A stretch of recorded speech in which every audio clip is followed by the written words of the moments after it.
وقل جاء الحق وزهق الباطل إن الباطل كان زهوقا إن الباطل كان زهوقا. أعوذ بالله من الشيطان الرجيم. بسم الله الرحمن الرحيم والصلاة والسلام على رسول الله وعلى آله وأصحابه أجمعين. أعوذ بالله من الشيطان الرجيم. رب اشرح لي صدري ويسر لي أمري واحلل عقدة من لساني يفقهوا قولي. سبحانك لا علم لنا إلا ما علمتنا إنك أنت العليم الحكيم. السلام عليكم ورحمة الله وبركاته à tous ceux qui nous regardent et bonjour ou bonsoir aux chrétiens qui vont regarder cette vidéo, Inch'Allah. yàggul dara def nañ benn vidéo boo xam dañuy wax ci lenn ci waxu Père André, Père Paul André Gomis, André Senghor plutôt, bu génnoon 2STV ci émission aux sources de la vie. mu wax fa ay wax yoo xam ne ay njuumte la. gannaaw bi ñu defee ay rectification nag kenn ci ay ndongom daal di génnaat def benn vidéo nee na daf ñuy jubbanti. waaw xëy na li ñuy wax mooy démarche intellectuelle lu baax la ci doomu aadama, loolu day tax dialogue mën a am te incha allah bu fekkee ñu ngi waxtaan dëgg day feeñ, xam-xam day génn. waaye yàlla da ko nattu verset yi mu jël doon ko jéem a layene ndax seen père bi dafa wax ci télé bi mu ne Jésus est le plus petit dans le royaume des cieux. gannaaw bi mu jëlee Matthieu chapitre 11 verset 11 bi muy wax ci mbiru Jean-Baptiste mu ne ñi judd ci jigéen Jean-Baptiste moo leen gën a màgg, waaye ki gën a tuuti dans le royaume des cieux moo gën a màgg Jean-Baptiste. père bi daal di wax ni c'est Jésus qui est le plus petit dans le royaume des cieux. ñun ñu waxoon ni loolu njuumte la. lu tax ñu ne njuumte la? Jésus ci boppam dafa jàngale le plus petit dans le royaume des cieux dans Matthieu 5 chapitre 5 verset 19. kooku bàkkaarkat la, koo xam ne day nasaxal atte yàlla yi, da koy supprimer wala mu koy soppi ba pare di jàngal nit ñi ñu jëfee lu mel noonu, bi maanaam bàyyi atte yàlla yi ak di ko soppi. Jésus nee na kooku la ñuy woowee le plus petit dans le royaume des cieux. moom mu ne mu daal di ñëw moom andi ay passage, dinañ dellu ci passage rapidement pour wane ni ñun dañoo juum mais Père André juumul. léegi moom yan passage la jël, il faut noter bien pour ñuy déglu ak chrétiens yi nga xam ne dañuy suivre. Et ne soyez pas des fanatiques, soyez des gens qui raisonnent. ngeen déglu bu baax. Jésus dans Matthieu 11 li mu doon wax foofu tudd fa petits enfants. moom boo delloo ci vidéo am dinañ dugal extrait yi, mu ngi wax foofu naan Matthieu 11 ça parle de petits enfants. dinañ dugal extrait bi alors que ça ne parle pas de petits enfants, ça parle du plus petit dans le royaume des cieux mais pas des petits enfants. amul ci texte bi luy wax pour petits enfants. Si donc d'après lui le sens de l'expression petit enfant dans Matthieu 11:11.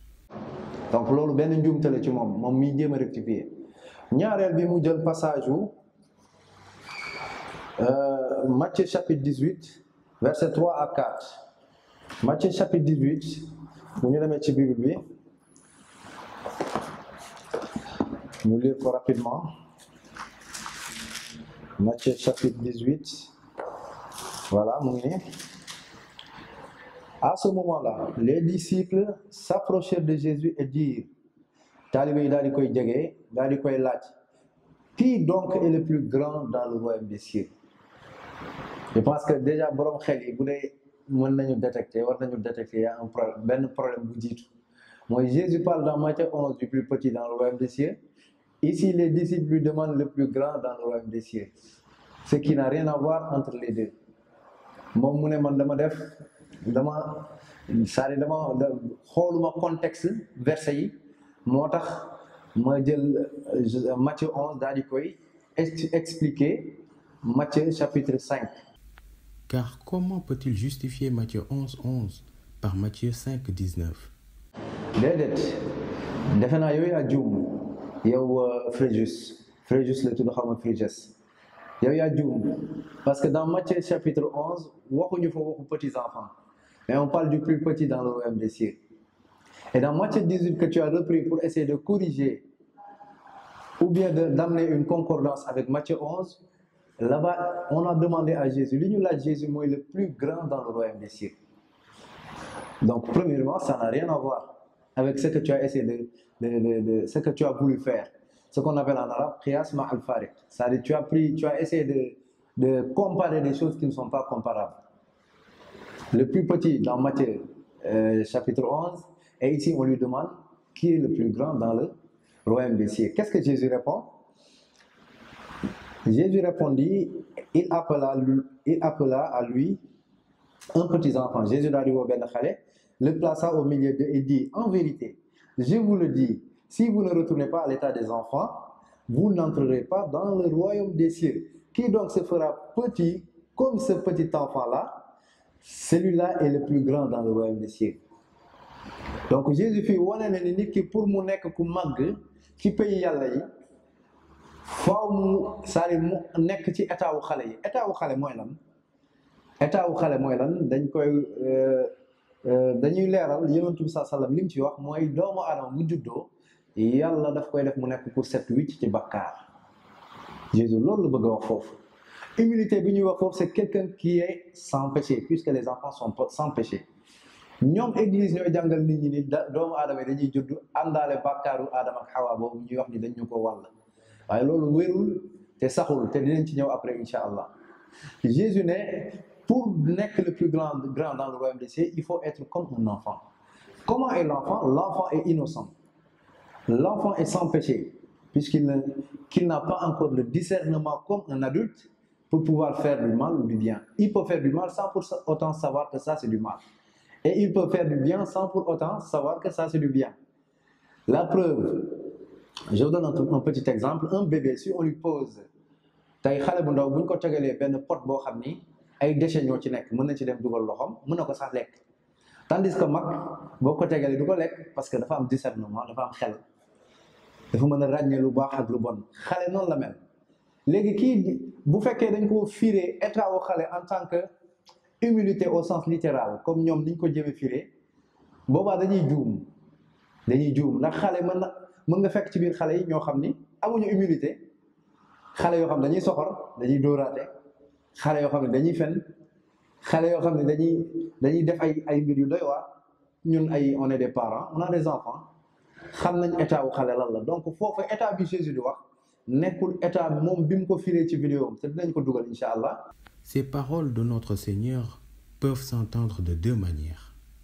Ou bien ce royaume des cieux, c'est celui dont nous ne sommes pas encore en possession et dont notre Seigneur doit dire à la fin du monde, « Venez les bénis de mon Père, possédez le royaume, etc. » Et comme les anges sont les habitants de ce royaume, le moindre d'entre eux est plus grand que le juste, qui, sur cette terre, porte un corps sujet à la corruption.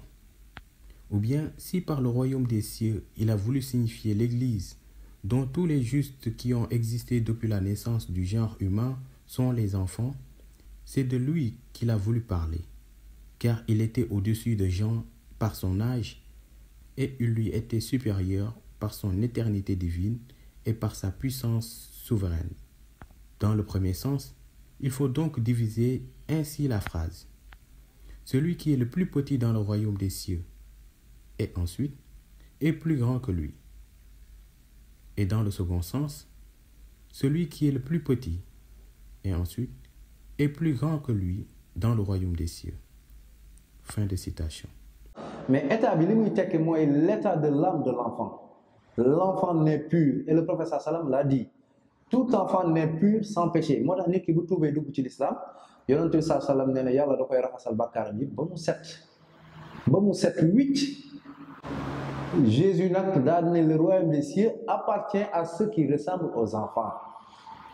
Kok léegi laaj bi may laaj moom mi doon jéem a jëngu naan day jéem a dimbali le père André Senghor donte xam naa ne sant ko sax mooy est-ce que Jésus-Christ va comparer le royaume des cieux qui est pur à un enfant qui est pécheur selon eux leur doctrine? Parce que ñoom dañoo gëm ne xale bu juddoo bàkkaarkat lay nekk xale bi day juddoo ànd ak nature bàkkaarkat. Léegi Jésus moom nan lay méngale le royaume des cieux mooy pays yàlla yu sell yi di ko méngale ak xale boo xam ne juddoo ànd ak ay bàkkaar donte ñun jullit gëmuñu ni xale day juddu ànd ak bàkkaar.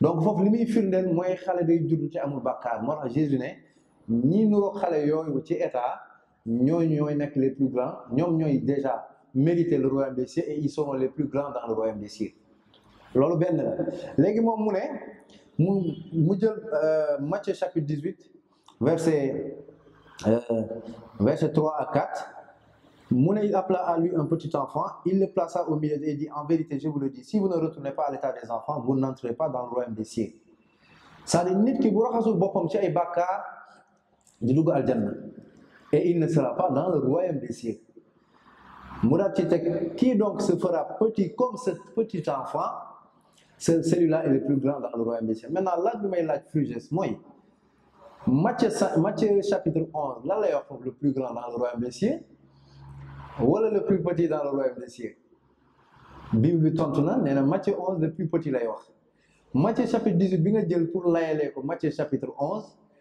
foofu li muy jàngale mooy le plus grand dans le royaume des cieux ça n'a rien à voir.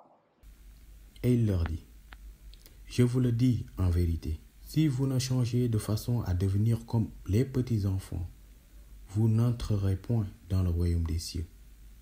Celui donc qui sera humble comme ce petit enfant est le plus grand dans le royaume des cieux. Voilà véritablement le sens de Matthieu 11, 11. Ça n'a rien à voir. Léegi bu ñu defee comparer ñu xool léegi ñu ne par exemple le plus grand dans le royaume des cieux ñu jàpp ni Jean-Baptiste il est le plus petit dans le ki gën a tuuti dans le royaume des cieux moo ko gën a rëy ñu firee ko aljanna comme ni ma leen ko waxee mooy kon am na ñu nekk biir aljanna gën a màgg Jean-Baptiste